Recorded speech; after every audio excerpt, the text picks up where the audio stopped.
الجزائرية. إذا ضربة البداية للعناصر الوطنية لأشبال الأطلس برصيد 7 نقاط. نتابع قبل ذلك هذه المحاولة، لكن التغطية الدفاعية حاضرة على إيطالي. نتابع قبل ذلك هنا الانطلاقة من حمزة ناري، خطأ ضد حمزة ناري. هذا ما كانت في نسخة 2013. قبل ذلك نتابع هذه المحاولة، الحكم يطالب بمواصلة اللعب، كانت المطالبة بخطأ تتويجا. قبل ذلك نتابع الانطلاقة من الجهة اليمنى من أيمن مرير، محاولة التسديد مرت غير بعيد عن مرمى الحارس التركي جانكات يلماز.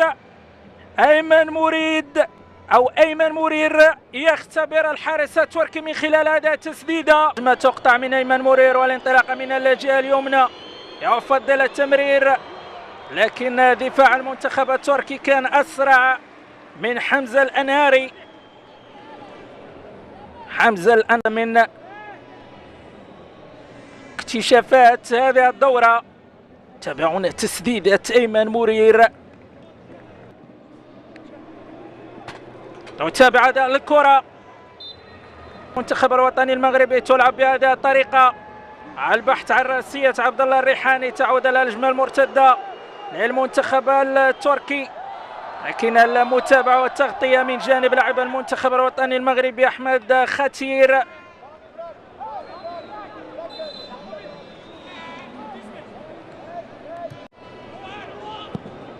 تنفذ ضربة الخطأ بهذه الطريقة، حذاري من الكرة. لكن قبل ذلك نتابع هذه الهجمة المرتدة للمنتخب الوطني المغربي، تسديدة أيمن مرير، هذه المرة جانكات في المباراة النهائية على المنتخب الإيطالي ب3-2.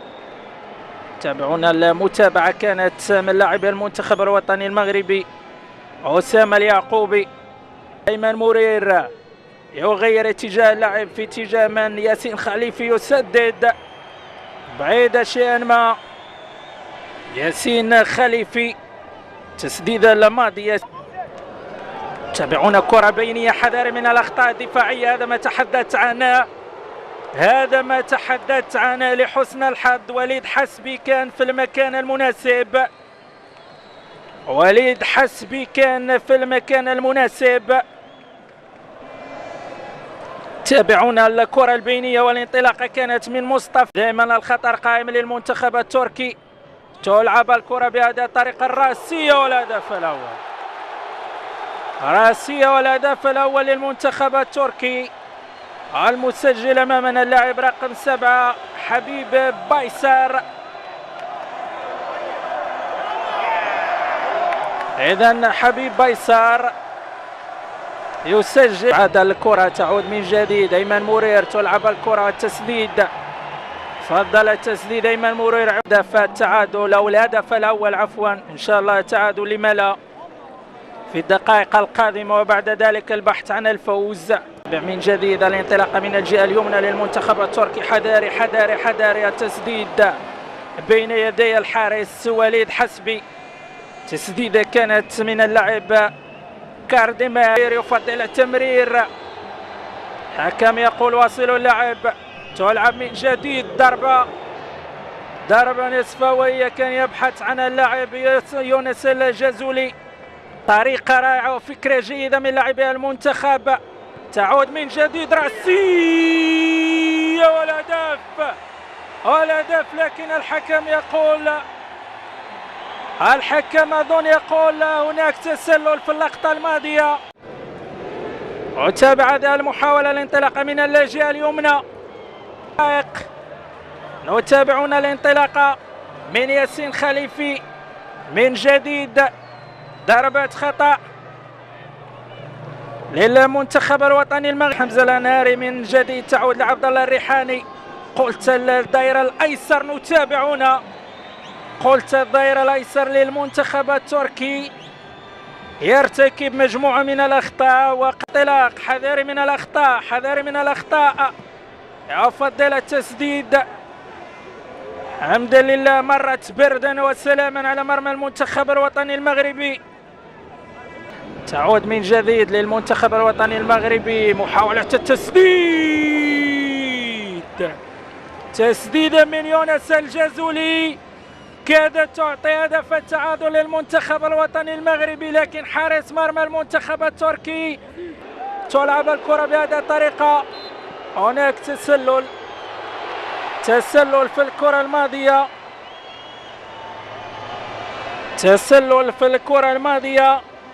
أيمن مرير الوطني المغربي كان الأكثر تهديدا. نتابع هذه الكرة، حذر من الأخطاء، يجب إبعاد. يلعبها في اتجاه عبد الله الريحاني مهاجم اتلتيكو مدريد الاسباني. دائما يحتفظ بالكرة عبد الله الريحاني، على البحث عن المراوغة والبحث عن التمرير. كما يقول ما في وسط الميدان ياسين خليفي، كرة بينية، كرة بينية، والفكرة كانت رائعة على التمرير في اتجاه أسامة اليعقوبي، لكن مدافع المنتخب التركي علي شاهين يلماس كان تلعب بهذه الطريقة. تعود من جديد للمنتخب الوطني المغربي. يونس الجزولي يرفع الكرة، البحث عن الرأس.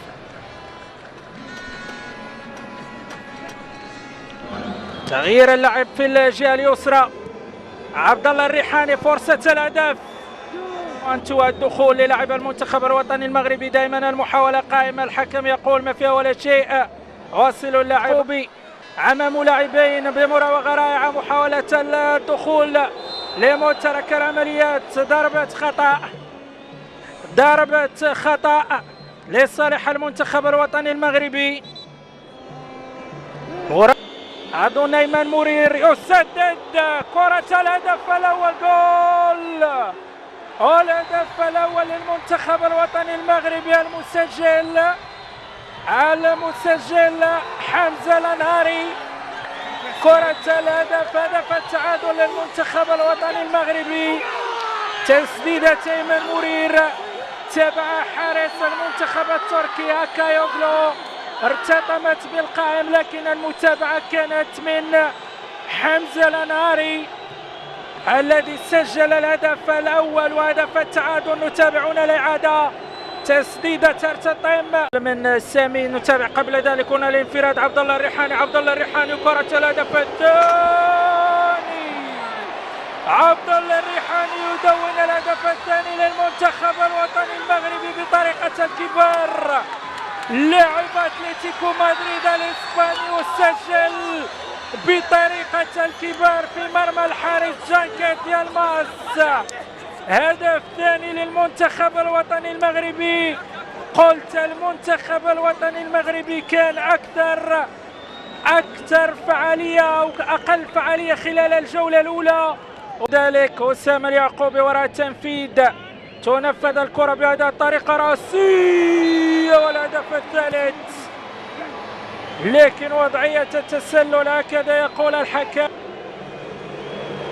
نتابعون. قلت حذاري من الأخطاء، قلت حذاري من الأخطاء على مستوى الخط الخلفي.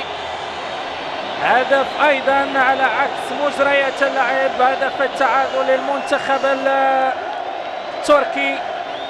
سوء تفاهم هنا، فرحة الجمهور الجزائري. فريق الروخي بلانكوس، والهدف أيمن مرير يسجل الهدف الثالث. أيمن مرير لاعب كليرمون فوت الفرنسي يسجل الهدف الثالث لفائدة المنتخب الوطني المغربي. ما قلنا عن اللاعب نتابعون قبل ذلك دراسي، والهدف الرابع للمنتخب الوطني المغربي، وهذه المرة المسجل عمر صديق، البديل عمر صديق لاعب فريق أكاديمية محمد السادس يسجل الهدف الرابع للمنتخب الوطني المغربي أمام المنتخب التركي هناك في ملعب الأولمبي بوهران الجزائرية.